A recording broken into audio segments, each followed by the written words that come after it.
Hello, and thank you for joining us. We are here today to talk about the implementation of fair and honest elections in the voting process. My name is Christine Svenson, and I'm joined today by my colleague John Bernom. We are a part of the Lawyers Committee for Fair Elections. Again, we would like to provide you with advice on how to promote the integrity of the ballot on Election Day as a poll watcher. John?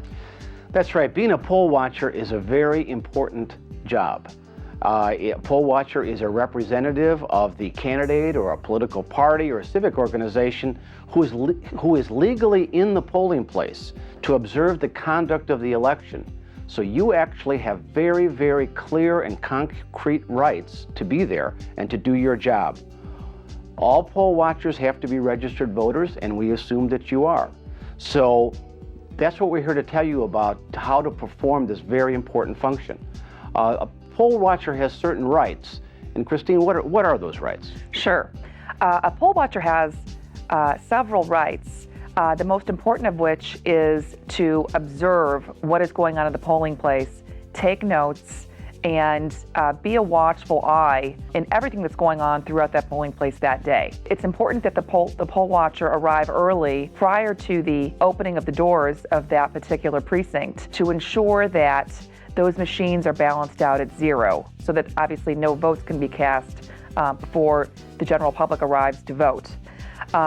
It's also important for the poll watcher to make sure that the instructions given to the voters are proper. One thing that's very important is the poll watcher has the right to visually observe the signatures as they are cast on the ballot application when a potential voter asks for a ballot.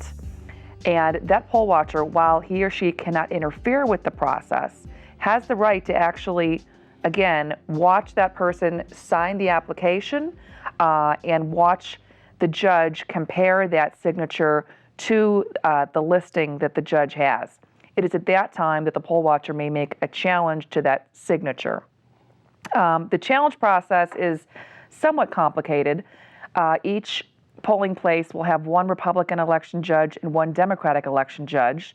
And so challenges to a signature have to be made to the two judges who then make a consensus on the decision. Any challenge that you make, whether you win or lose, should be recorded by you in detailed notes.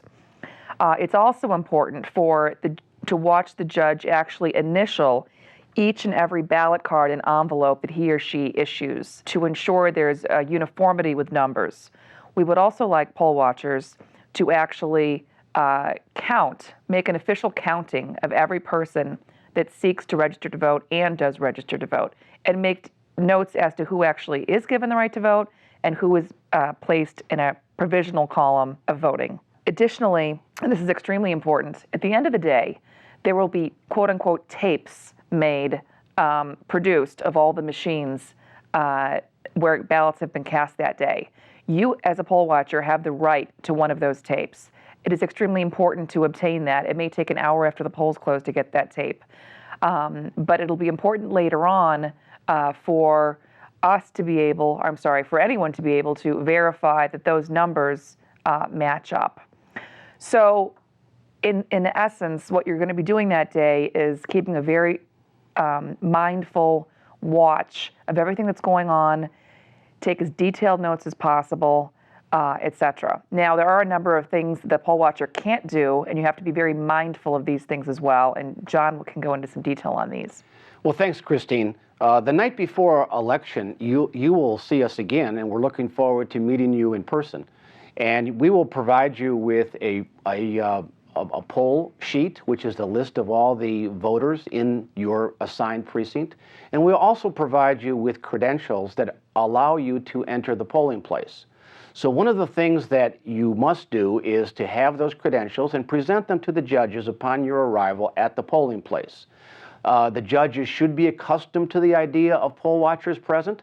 If they are not, you can politely but assertively tell them that you are exercising your rights as a poll watcher and present them with the credentials. Once you have presented the credentials, you can enter and leave the polling place without presenting additional credentials. So this gives you some degree of flexibility. However, there are certain things that you cannot do. First is you cannot be in the polling place without credentials. So as I said, having credentials is really important. Also, you can't be disorderly or disruptive in any way. You may observe circumstances that you think need to be addressed, and I think you should assertively state that, but going to the level of being disorderly and disruptive is not appropriate. Furthermore, Christine outlined how you can challenge a voter. And it's important that you challenge that voter, but you cannot constantly and consistently and continue to do that once a ruling has been made.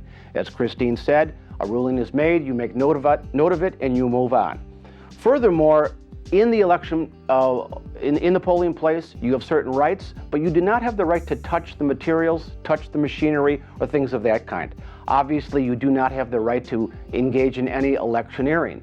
So you have certain rights and you have certain limits on those rights. And what we're doing in this presentation to you is letting you know where you stand so that you can do your job of being a good poll watcher. And so we really appreciate your help on this. We know that this is a lot to ask. This is a very long and difficult day, but you should know that we, John and I and a number of other people, will be there along with you. We'll be available. We'll be giving you phone numbers of everybody and anyone you need to contact, whether it's a simple or ministerial matter or whether some sort of criminal conduct arises. You will have the correct numbers, phone numbers, so that you'll feel safe and you will know what to do. This is not an easy process, but we very much appreciate your time and attention to protecting the integrity of the ballot. That's right, Christine. And working together, we can accomplish our goal of having a fair election. Thank you very much. Thank you.